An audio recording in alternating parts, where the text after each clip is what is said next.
Time ஆயிடுச்சா? என்ன பழமா? இதா கம்பளி பூச்சி பழம். கம்பளி பூச்சி பழமா? இதுக்கு பேரா கம்பளி பூச்சி பழம்? உங்க ஊர்ல அப்படிதான் சொல்வீங்களா?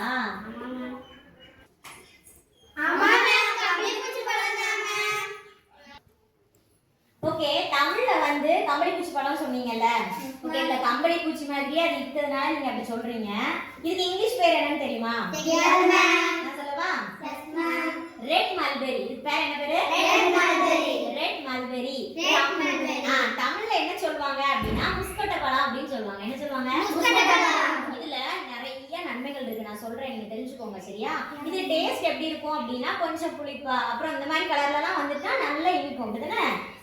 இந்த பழம் நம்ம சாப்பிட்டோம் அப்படின்னா நம்ம உடம்புல இருக்கிற கணையம், அந்த கணையம் ரொம்ப ஆரோக்கியமா இருக்குமா. அது போக நம்ம உடம்புல ஆக்சிஜனேற்ற அழுத்தம் அதிகமாகும் போது அதை குறைக்கிறதுக்கும் இந்த பழம் உதவுது. இது மட்டும் இல்ல, நம்ம உடம்புல எல்லாம் அலர்ஜி வரும் பாத்தீங்களா? இந்த அலர்ஜியை குறைக்கிறதுக்கு இந்த பழம் சாப்பிட்டா அந்த அலர்ஜி எல்லாமே என்ன ஆயிடுமா? குறைஞ்சிடுமா. இன்னொன்னு என்ன பண்றாங்க அப்படின்னா இந்த மல்பெரிஸ் எல்லாத்தையும் ஜாம் சாப்பிடுறோம்ல, டேஸ்டா இருக்கும்ல, இதுல ஜாம் எல்லாம் தயாரிக்கிறாங்க, நிறைய ஸ்வீட்ஸ் எல்லாம் தயாரிக்கிறாங்க. ஓகேவா? இப்போ இந்த பழத்துல மட்டும் நன்மை கிடையாது, இதோட மரம் இருக்கு இல்லையா, இந்த மரத்துல இருந்துதான் நம்மளுடைய நோட்டு புக்ல எல்லாம் இருக்கக்கூடிய இந்த காகிதங்கள் தயாரிக்காங்கல்ல, அதுக்கு கூட இந்த மரங்களை என்ன செய்யறாங்க? பயன்படுத்துறாங்க. அப்புறமா இந்த பழம் இருக்கக்கூடிய அந்த இலை இருக்கும் பாத்தீங்களா, அந்த இலைய பயன்படுத்தி தேநீர் தயாரிக்கிறாங்க. தேநீர் என்னன்னு தெரியுமா? Very good. காலையில நம்ம பால் தேயிலை எல்லாம் போட்டு டீ குடிக்கிறோம்ல, அதே மாதிரி இந்த இலைகளை நல்லா வெந்நீல போட்டு என்ன செய்யறாங்க? தேநீரா கூட குடிக்கிறாங்க. நல்ல உடம்புக்கு ஆரோக்கியமா இருக்கும் அப்படின்னு சொல்றாங்க. ஓகேவா?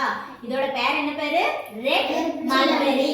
உங்களுக்கு மல்பெரி அப்படின்னு சொன்னா இன்னொரு விஷயத்தையும் சொல்றேன். இதோட இலைகள் இருக்குல்ல, இந்த இலைகளை பட்டுப்புழுக்களுக்கு எல்லாத்துக்கும் உணவா கொடுக்குறாங்க.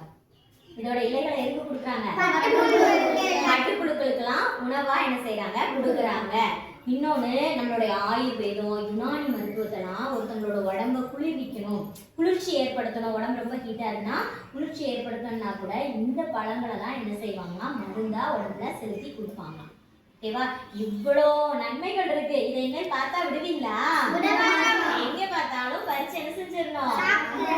நீங்களும் இந்த பழத்தை பார்த்தா விட்டுறாதீங்க. நல்லா சாப்பிட்டு ஆரோக்கியமா இருங்க.